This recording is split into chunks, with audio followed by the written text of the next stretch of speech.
ಬ್ರಾಹ್ಮಿ ಮುಹೂರ್ತದಲ್ಲಿ ಅಂದರೆ 3 ಗಂಟೆಗೆ ಎದ್ದೇಳಬೇಕು.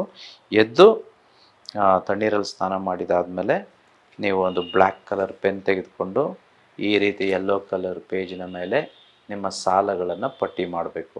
ಸಾಲ ಆಗೋದಕ್ಕೆ ಏನು ಕಾರಣ, ಆ ಕಾರಣಗಳನ್ನು ಬರೀಬೇಕು. ಇವೆರಡು ಬರೆದಾದ್ಮೇಲೆ ನೋಡಿ, ನನ್ನ ಮುಂದೆ ಇಲ್ಲಿ ಅರಿಶಿಣ ಕಲಸಿರೋವಂಥ ನೀರಿದೆ. ಸೊ ಈ ರೀತಿ ಅರಿಶಿಣ ಕಲಸ್ಕೊಂಡಿರೋ ನೀರನ್ನು ನೀವು ಇಟ್ಕೊಂಡು ನಿಮ್ಮ ಒಂದು ಬಲಗೈ ಹಸ್ತವನ್ನಿಟ್ಟು ನೋಡಿ, ಈ ರೀತಿ ಇಟ್ಟಿದ್ದೇನೆ. ಈ ಒಂದು ಹಳದಿ ಪೇಪರ್ ಮೇಲೆ ಇಟ್ಟು ಮನಸ್ಸಿನಲ್ಲಿ ಹೇಳ್ಕೊಳ್ಬೇಕು, ನನ್ನ ಎಲ್ಲ ಕೊಡುವಿಕೆಗಳನ್ನು ಸಮಯಕ್ಕೆ ಸರಿಯಾಗಿ ಸಂಪೂರ್ಣವಾಗಿ ಹಿಂತಿರುಗಿಸಿದ್ದಕ್ಕೆ ವಿಶ್ವಕ್ಕೆ ಕೃತಜ್ಞತೆಗಳು. ಸೊ ಸಮಯಕ್ಕೆ ಸರಿಯಾಗಿ ಅಂತ ಯಾರು ಹೇಳಬೇಕು? ಯಾರಿಗೆ ಸಮಯ ಗೊತ್ತಿಲ್ವೋ ಅವ್ರು ಹೇಳಬೇಕು. ಯಾರಿಗೆಲ್ಲ ಅವರ ಕೊನೆಯ ದಿನಾಂಕ ಅಂದರೆ ಸಾಲ ತೀರುವ ಕೊನೆಯ ದಿನಾಂಕ ಗೊತ್ತಿದೆಯೋ ಅವರ ದಿನಾಂಕದ ಒಂದು ಹೇಳಿದ್ರೆ ಸಾಕು. ಸೊ ಹೇಗೆ ಕೊನೆಯ ದಿನಾಂಕವನ್ನು ತೆಗೆದುಕೊಳ್ಳೋದು?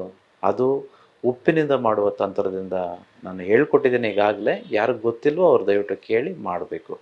ಸೊ ಈ ರೀತಿ ಯಾರು ಪ್ರಮಾಣ ಮಾಡ್ತಾರೋ ಅವರು ಮತ್ತೆ ಮತ್ತೆ ಹಣಕಾಸಿನ ವಿಚಾರದಲ್ಲಿ ತಪ್ಪುಗಳನ್ನು ಮಾಡೋದಿಲ್ಲ. ಇದನ್ನು ಮಾಡಿದ ದಿನದಿಂದ ನಿಮ್ಮ ಸುಪ್ತ ಚೇತನ ಮನಸ್ಸು ಬದಲಾವಣೆ ಆಗುತ್ತೆ.